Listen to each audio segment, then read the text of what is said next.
अस्सलाम वालेकुम दोस्तों। आज जो हम इस वीडियो के अंदर जो है हदूद ऑर्डिनेंस का जो ऑफेंस अगेंस्ट प्रॉपर्टी है उसको क्लियर करेंगे और ख़त्म करेंगे। ठीक है, तो हमने पिछली वीडियो के अंदर 9 सेक्शन पढ़े थे और जो मज़ीद सेक्शन है इस वीडियो के अंदर कवर करने की कोशिश करेंगे। तो जी सबसे पहले जो सेक्शन आता है सेक्शन 10, ठीक है, जिसकी हेडिंग कुछ इस तरह से केसेस इन विच हद शल नॉट बी इम्पोज्ड, यानी वो कौन से केसेस हैं, वो कौन सी कंडीशंस हैं जिन पर हद जो है वो लागू नहीं होता, जिसके अंदर आप हद के अंदर नहीं जा सकते, आप पाकिस्तान पेनल कोड का सहारा लेंगे। ठीक है ना। तो यहाँ पर अगर वाइफ़ या हस्बैंड अपनी प्रॉपर्टी चोरी करते हैं, यानी अगर वाइफ़ जो है वो प्रॉपर्टी चोरी करती है अपने हस्बैंड की, या हस्बैंड जो है वो अपनी वाइफ़ की प्रॉपर्टी चोरी करता है, तो उनके ऊपर जो है हद जो है इम्पोस्ट नहीं होगी। ठीक है। उसके बाद ऑफ स्प्रिंग्स, ये इनके अगर बच्चे हैं वो अगर चोरी करते हैं तो फिर उनके ऊपर भी हद जो है वो इन्फोर्स नहीं होगी, या फिर उनके बच्चों के बच्चे अगर वो भी चोरी करते हैं तो उनके ऊपर भी जो है हद जो है इम्पोज नहीं होगी। उसके बाद उनके जो अंकल हैं या आंट हैं, यानी ताया और ताइयाँ और जो चाचे हैं, उसके जो मामू हैं और खालाएँ हैं, अगर वो या उनके फिर बच्चे चोरी करते हैं तो भी उनके ऊपर जो है हद इम्पोज नहीं होगी। उसके बाद ब्रदर्स सिस्टर्स या उनके बच्चे, यानी भाई बहन या उनके बच्चे अगर चोरी करते हैं उनकी, तो फिर उनके ऊपर भी हद इम्पोज नहीं होगी। शेयर है, अगर उसकी प्रॉपर्टी किसी एक बंदे की प्रॉपर्टी के अंदर किसी दूसरे बंदे का शेयर है और वो उस प्रॉपर्टी को चुरा लेता है, यानी उस चीज़ को चुरा लेता है, तो उसका शेयर डिड्यूस करने के बाद जो प्रॉपर्टी बचती है चोरी की हुई, अगर उसकी वैल्यू निसाब जितनी बचती है 4.457 जितनी होती है, तो फिर हद उस बंदे के ऊपर इम्पोज होगी। एग्जाम्पल के साथ समझते हैं। ए है और बी, उनके पास जेवरात हैं सोने के, ठीक है, उन्होंने एक साथ लिए थे, तो उन दोनों का 50-50% शेयर है। अब क्या होता है कि जो बी ए है वो बी को वो प्रॉपर्टी नहीं देता, तो बी क्या करता है, उस प्रॉपर्टी को चोरी कर लेता है। अब बी जो है उसका जितना शेयर होगा 50%, उसको काटने के बाद जो 50% बचेगा प्रॉपर्टी का, अगर उसकी वैल्यू 4.457 जितनी हुई, निसाब जितनी जो मिनिमम वैल्यू बताई गई है, और उतनी वैल्यू हुई, तो फिर ए के ऊपर जो है हद इम्पोज होगी, वो बी के ऊपर हद इम्पोज होगी, अदरवाइज़ हद जो है वो इम्पोज नहीं होगी। उसके बाद गेस्ट, अगर कोई मेहमान आपके घर आता है और वो उस प्रॉपर्टी को चुरा लेता है, तो उस बंदे के ऊपर भी जो है हद इम्पोज नहीं होगी। उसके बाद सर्वेंट या एम्प्लॉय जो हैं, जो आपके घर आ जा सकते हैं, अगर वो बंदे आपकी प्रॉपर्टी को चोरी करते हैं तो उनके ऊपर भी हद इम्पोज नहीं होगी। उसके बाद क्रेडिटर जो है, यानी आपने किसी बंदे से कर्ज़ा लिया है और आप उसको वापस नहीं कर रहे, तो उस बंदे ने क्या किया, आपकी चोरी करवा दी, आपकी प्रॉपर्टी को चोरी कर लिया, तो जितना उसका कर्ज़ा है वो काटने के बाद जो प्रॉपर्टी बचेगी, अगर उसकी जो वैल्यू है वो निसाब जितनी हुई, तो फिर उस बंदे के ऊपर जो है हद इम्पोज होगी, अदरवाइज़ हद इम्पोज नहीं होगी। उसके बाद इकरा और इस्तरार, दो चीज़ें आती हैं। एक बंदा किसी दूसरे बंदे को फियर ऑफ डेथ यानी देता है, कहता है कि मैं तुम्हें मार दूंगा अगर तुमने इस फिलहाल बंदे के घर के अंदर चोरी नहीं की, या मैं तुम्हारे किसी ऐसे बॉडी पार्ट को काट दूंगा हमेशा के लिए, ठीक है ना। तो ऐसे अगर उसको, या फिर मैं तुम्हारे भाई को मार दूंगा, तुम्हारे बाप को मार दूंगा अगर तुम फिलहाल बंदे के घर में चोरी नहीं करते, तो ऐसा उसको मतलब जो है कॉरेक्ट देना, प्रेशर देना, और उस प्रेशर के अंदर उसको लाकर उससे वो चोरी करवाना, तो उस बंदे के ऊपर भी वो हद इम्पोज नहीं होगी। उसके बाद इस तरह, अगर कोई बंदा भूख से मर रहा हो और वो अपनी भूख मिटाने के लिए कोई चीज़ चोरी करता है, तो फिर उसके ऊपर भी हद जो है इम्पोज नहीं होगी। और लास्ट में एक चीज़ है, वो है कि अगर चोर जो है वो अरेस्ट होने से पहले चोरी की हुई प्रॉपर्टी जो है वो उसके असली मालिक को लौटा दे, ठीक है ना। अरेस्ट होने से पहले वो जो चोरी की हुई चीज़ ने चुराई थी, तो वो अगर उसके असली मालिक को लौटा दे और ख़ुद सरेंडर कर ले, तो भी उसके ऊपर हद जो है वो इम्पोज नहीं होगी। तो ये था सेक्शन 10। अब आते हैं सेक्शन 11 के अंदर, जिसके अंदर है केसेस इन विच हद शैल नॉट बी इन्फोर्स्ड, यानी जहाँ पर हद इन्फोर्स नहीं होगी, वहाँ क्या थी, हद इम्पोज नहीं होगी, यहाँ पर हद इन्फोर्स नहीं होगी।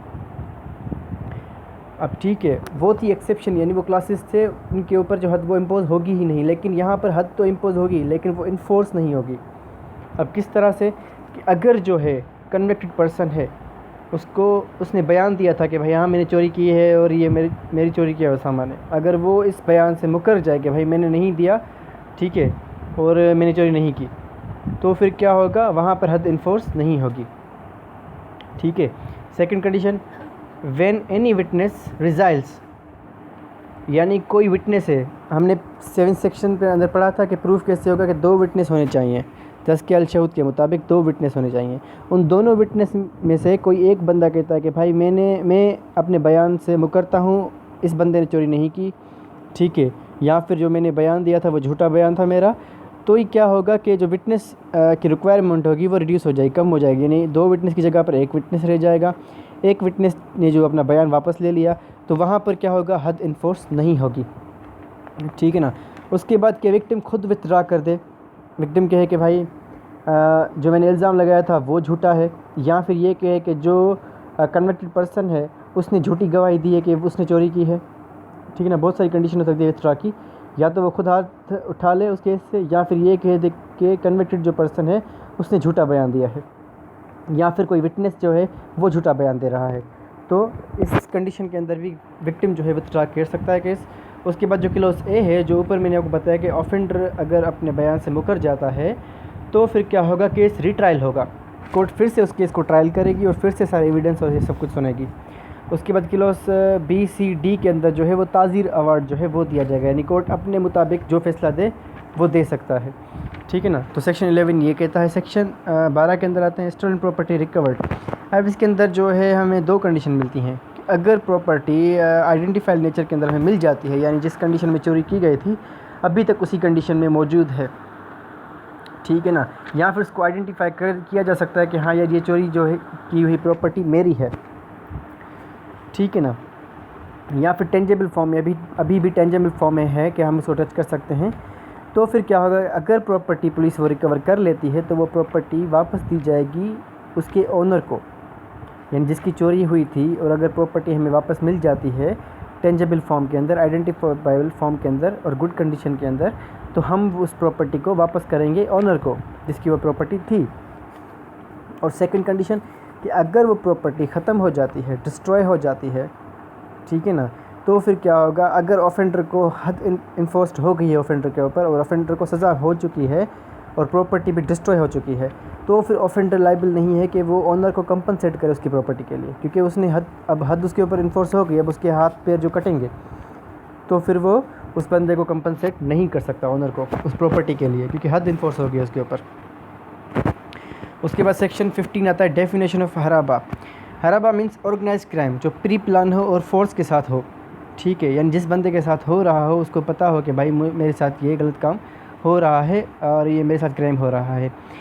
तो सिंपली हराबा means organised crime, organised crime with force, ठीक है। एक या एक से ज़्यादा लोग भी इसके अंदर शामिल हो सकते हैं, हथियारों के साथ हों या बिना हथियारों के साथ भी हो सकते हैं वो लोग, ठीक है। फोर्स लाजमी होना चाहिए इसके अंदर, गन पॉइंट के ऊपर, कुल्हाड़ी के ऊपर, चाकू के ऊपर आप किसी बंदे से लूट मार कर रहे हो या उसको कोई हर्ट दे रहे हो। तो force for taking of property of another person, यानी उस बंदे की प्रॉपर्टी आप ले रहे हो बाय फोर्स, ठीक है। उस बंदे के ऊपर हमला करना, उस बंदे को रोकना, ठीक है, या उस बंदे को खदशात में डालना, मौत के खदशे में डालना या हर्ट देने के खदशे में डालना, ये भी हराबा के अंदर ही आता है। उसके बाद कहा जा सकता है कि भाई ये जब सारी चीज़ें हो जाएंगी तो कहा जा सकता है कि उन बंदों ने या उस बंदे ने हराबा किया है, ठीक है ना। तो ये कहा जा सकता है, मतलब हराबा मीन्स ऑर्गेनाइज क्राइम जो फोर्स के साथ हो, उसके साथ के एक या एक से ज़्यादा लोग भी हो सकते हैं उसके अंदर, वो हथियारों के साथ हो या उनके पास हथियार ना हो, ये भी हो सकता है। लेकिन फ़ोर्स इसके अंदर एक मेन कंडीशन है कि भाई फोर्स होगा, उस बंदे की प्रॉपर्टी बाय फोर्स ली जा सकती है। और अटैक को, हमले को, किसी बंदे को नाजायज़ रोकना या किसी बंदे को मौत के खदशे में डालना या किसी बंदे को हर्ट के खदशे में डालना, तो उसको ये समझा जाएगा कि भाई इन बंदों ने हराबा किया है, ठीक है ना। सेक्शन 15 ये कहता है। अब आते हैं सेक्शन 17 के ऊपर। 17 क्या कहता है, पनिशमेंट फॉर हराबा।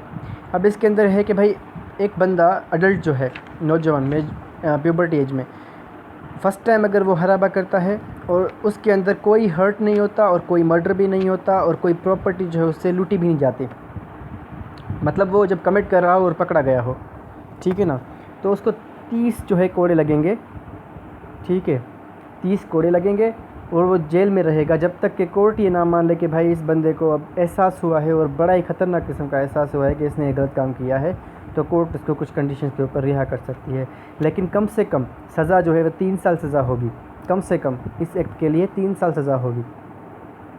उसके बाद आता है, अगर वो सेकंड टाइम, मतलब सेकंड पॉइंट है इसके अंदर कि अगर कोई प्रॉपर्टी उसने कोई नहीं लूटी लेकिन हर्ट दिया है किसी बंदे को उसने, यानी किसी की टांग तोड़ दी, किसी का हाथ तोड़ दिया, किसी को खून बहा दिया, उस बंदे ने हर्ट दिया है, सेकंड पॉइंट है इसकी कि उस बंदे ने किसी दूसरे बंदे को हर्ट दिया है, तो वहाँ पर क्या होगा कि आप पाकिस्तान पेनल कोड या किसी और लॉ के तहत उस बंदे के ऊपर केस दाखिल कर सकते हैं जिसने हर्ट दिया है हरबा के दौरान।